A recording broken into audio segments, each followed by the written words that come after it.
नमस्कार। अरुणा विलेचा की पाठशाला में आप सबका स्वागत है। आइए आज हम स्पर्श भाग 2 पाठ 4 पर्वत प्रदेश में पावस कविता के पाठ्य पुस्तक पर आधारित प्रश्नोत्तर पर चर्चा करें। प्रस्तुत कविता के रचनाकार कवि स्मित्रानंदन पंत जी हैं।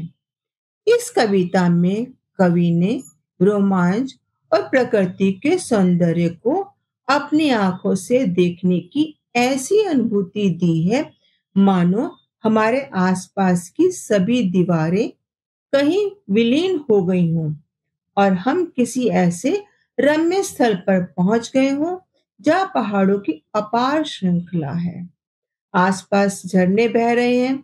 सब कुछ भूलकर हम उसी में लीन हो जाना चाहते हैं। तो चलिए प्रश्नोत्तर पर चर्चा करें। पहला प्रश्न है इसमें, पावस ऋतु में प्रकृति में कौन कौन से परिवर्तन आते हैं? कविता के आधार पर स्पष्ट कीजिए। तो पावस ऋतु में प्रकृति में अनेक परिवर्तन आते हैं। प्रकृति पल पल अपना वेश परिवर्तित करती है। चारों ओर हरियाली छा जाती है। वर्षा के कारण जगह जगह पानी भर जाता है। पानी वाले स्थल जो हैं जलाशय प्रतीत होते हैं। वर्षा ऋतु में पर्वतों से अनेक झरने फूट पड़ते हैं और उनसे बहता हुआ पानी ऐसा लगता है जैसे मोतियों के हार हों। घने बादल छा जाते हैं।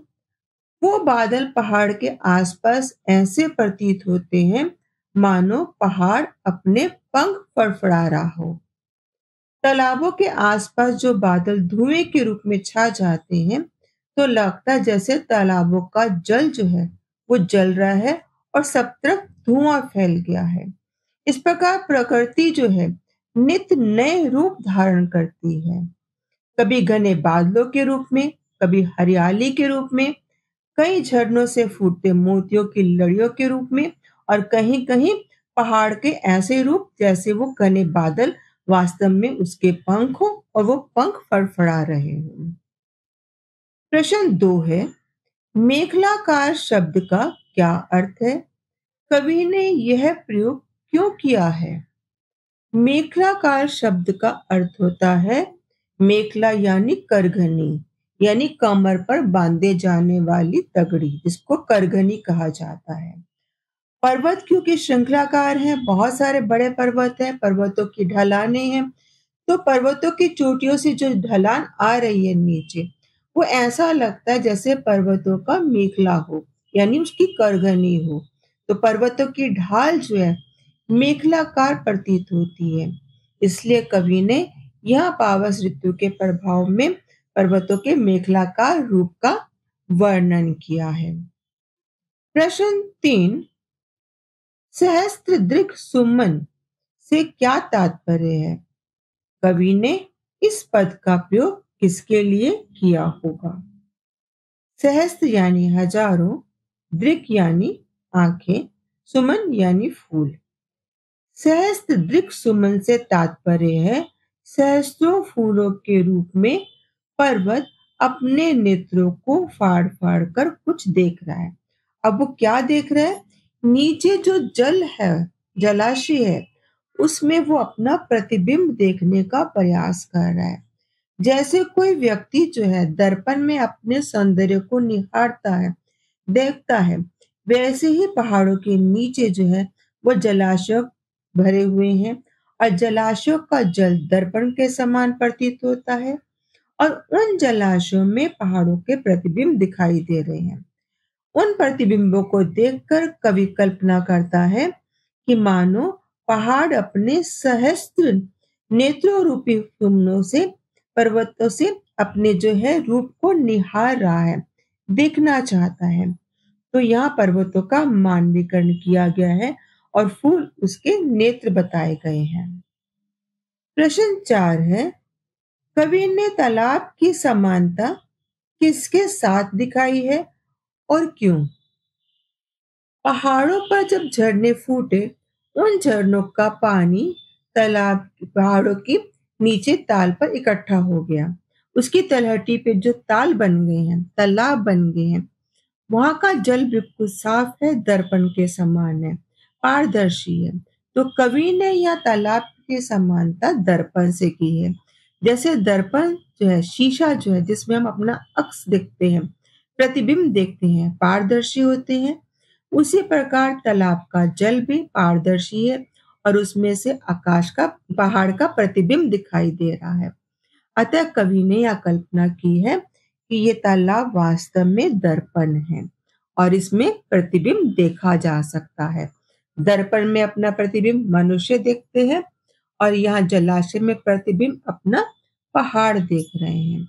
तो दोनों में समानता है। प्रश्न 5, पर्वत के हृदय से उठकर ऊंचे ऊंचे वृक्ष आकाश की ओर क्यों देख रहे हैं और वे किस बात को प्रतिबिंबित करते हैं? पर्वतों के जो हृदय है, उस पर ऊंचे ऊंचे वृक्ष लगे हुए हैं। वर्षा काल में वृक्ष और घने और ऊंचे हो जाते हैं। ऐसा लगता है जैसे वो आकाश की ओर निहारते हुए अपनी उच्च आकांक्षाओं को प्रकट कर रहे हों। जैसे व्यक्ति के मन में बहुत सारी अच्छी आकांक्षाएं, इच्छाएं चाह जन्म लेती हैं, बढ़ जाती हैं, वैसे ही पहाड़ के ऊपर उगे ये ऊंचे बड़े पर्वत वास्तव में उस पर्वत के हृदय के ऊंचे उच्च आकांक्षाएं हैं, भाव हैं, जो प्रकट हो रहे हैं। और ऐसे में ये जो वृक्ष है, ये बिना पलक झपके निर्निमेष एक टक जो होकर आसमान की ओर निहार रहे हैं। जब किसी हम गूढ़ बात के बारे में सोच रहे होते हैं, तो कुछ पल के लिए स्थिर हो जाते हैं। हमारा चेहरा कुछ चिंताग्रस्त हो जाता है। एक टकटकी लगाए हम कुछ देख रहे होते हैं।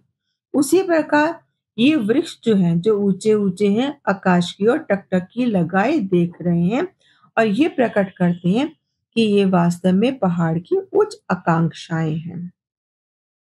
प्रश्न 6, साल के वृक्ष भयभीत होकर धरती में क्यों धंस गए? जिस समय पावस ऋतु आई, पावस ऋतु के आने पर साल के वृक्ष जो बहुत ऊंचे बड़े बड़े दिखाई दे रहे थे, देखते ही देखते जब इन पहाड़ों पर धुंध छा गई, कोहरा छा गया और उस समय पहाड़ जो थे अदृश्य हो गए, दिखाई देने बंद हो गए, तो ऐसा लगता है जैसे धरती पर आकाश टूट पड़ा है, चारों ओर धुंध छा गई है। और उस धुंध के कारण क्योंकि वृक्ष दिखाई नहीं दे रहे थे, तो कवि की कल्पना है जैसे साल के वृक्ष भयभीत हो गए हैं, आकाश के टूटने से वो डर गए और डर कर अदृश्य हो गए। ऐसा लगता है मानो वो धरती में धंस ही गए हों, क्योंकि इस समय वो दिखाई नहीं दे रहे। चारों तरफ कोहरा है, धुंध है और धुंध के कारण वो बड़े ऊंचे पहाड़ दिखते नहीं हैं। अदृश्य होने के कारण कवि ने कल्पना की है कि मानो वो भयभीत हो गए हैं, डर के मारे वो धरती में धंस गए हैं। प्रश्न 7, झरने किसके गौरव का गान कर रहे हैं? बहते हुए झरनों की तुलना किससे की गई है? जो पहाड़ों से झरने बह रहे हैं, उन बहते हुए झरनों का अपना ही एक मधुर स्वर है। वो स्वर ऐसा लगता है जैसे वो पहाड़ों के गौरव का गान कर रहे हों, पहाड़ों का यश बखान कर रहे हों। उन बहते हुए झरनों से जो पानी की बूंदें छटक कर गिर रही हैं, वो बूंदें ऐसे लगता है जैसे मोतियों की लड़ियां हैं या मोतियों के हार हैं। तो ये पर्वत जो है, जो झरने बह रहे हैं, अपने मधुर स्वर को या फैला रहे हैं, वो उनका मधुर स्वर वास्तव में पहाड़ों के यश को गाता प्रतीत होता है और झरने उससे बहने वाली बूंदें वो हार के समान प्रतीत होती हैं, जैसे मोतियों का हार कोई हो। प्रश्न ख, निम्नलिखित का भाव स्पष्ट कीजिए। यहाँ पहली पंक्ति है टूट पड़ा भू पर अंबर। अब यह कवि ने कल्पना की है कि जो घने बादल छाए हुए थे, लगातार वर्षा हो रही थी धुआंधार, उस धुआंधार वर्षा के कारण ऐसा लगता है जैसे धरती पर आसमान ही टूट पड़ा हो। जैसे हम कहते हैं कि बादल फट पड़ा, और बादल कभी फटता है तो बहुत तेज पानी बरसता है, तो ऐसा लगता है तेज वर्षा के कारण कवि ने कल्पना की है कि मानो इस धरती पर अंबर ही फूट पड़ा है, आसमान ही टूट पड़ा है। अब यह मानो शब्द का प्रयोग किया है कवि ने, यहाँ उत्प्रेक्षा अलंकार को चित्रित किया है।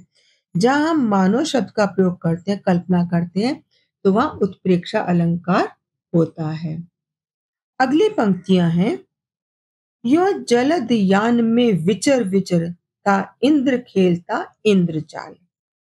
अब इन पंक्तियों में कवि ने कल्पना की है कि जैसे ये बादल ना हो, ये जो जलद है बादल, ये वास्तव में यान है, हवाई जहाज है। बादल रूपी यान, तो यहाँ रूपक अलंकार है। बादल रूपी जो वायुयान है वो विचर रहा है, इधर उधर चल रहा है, और उस पर कौन सवार है? इंद्र, जो वर्षा के देवता कहलाते हैं इंद्र, वो उस पर सवार है। और सवार होकर वो क्या कर रहे हैं? खेलता इंद्रजाल, वो इंद्रजाल का खेल खेल रहे हैं, यानी अनोखे खेल खेल रहे हैं। पावस ऋतु है, वर्षा का मौसम है।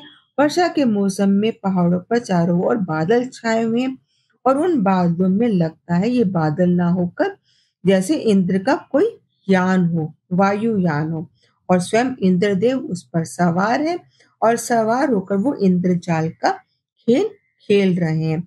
आकाश में अनोखे इंद्रधनुषी रंग दिखाई देते हैं, तो लगता है जैसे वो कोई खेल खेल रहे हैं। अगली पंक्तियां हैं, गिरिवर के उर से उठ उठकर उच्च आकांक्षा से तरुवर है, झाक रहे नीरव नभ पर अनिमेष अटल कुछ चिंता पर। गिरिवर के उर से उठ उठकर, प्रस्तुत पंक्तियों में कवि ये कहना चाहते हैं कि जो पर्वत हैं, उन पर्वतों के ऊपर जो वृक्ष हैं, वर्षा काल आने के कारण वो और अधिक ऊंचे प्रतीत होने लगे, यानी पेड़ और बड़े बढ़ गए हैं। और जब बड़े बड़े ऊंचे पेड़ हैं, ये वास्तव में लगता है उच्च आकांक्षाओं से तरुआ। ये वास्तव में जो पेड़ है, ये उन गिरवीर की, यानी जो पर्वत है, पहाड़ है, उन पहाड़ों की उच्च आकांक्षाएं हैं। जैसे अच्छा मौसम आने पर मन रोमांचित हो जाता है, कुछ नई कल्पनाएं जाग जाती हैं, वैसे ही इस समय पहाड़ के हृदय में कुछ उच्च आकांक्षाएं जाग गई हैं। और ये उच्च आकांक्षाएं जब उठ उठ रही हैं, और क्या कर रही हैं? है जाग रहे नीरव नभ पर, अनिमेष अटल कुछ चिंता पर। ऊपर नीला आकाश है, शांत वातावरण है, और ये वृक्ष जो है अपलक, बिना पलक झपके उसके ऊपर देख रहे हैं, उसको निहार रहे हैं, अटल है, स्थिर है, लेकिन कुछ कुछ चिंताग्रस्त है। जब हम कभी भाव शून्य होकर कुछ सोच में पड़ जाते हैं, तो चेहरे के भाव कुछ चिंतित प्रतीत होते हैं। तो कवि ने यह कल्पना की है कि जो पर्वत हैं, इन पर्वतों के ऊपर जो वृक्ष हैं, ये वृक्ष वर्षा काल में और ऊंचे प्रतीत होने लग गए हैं।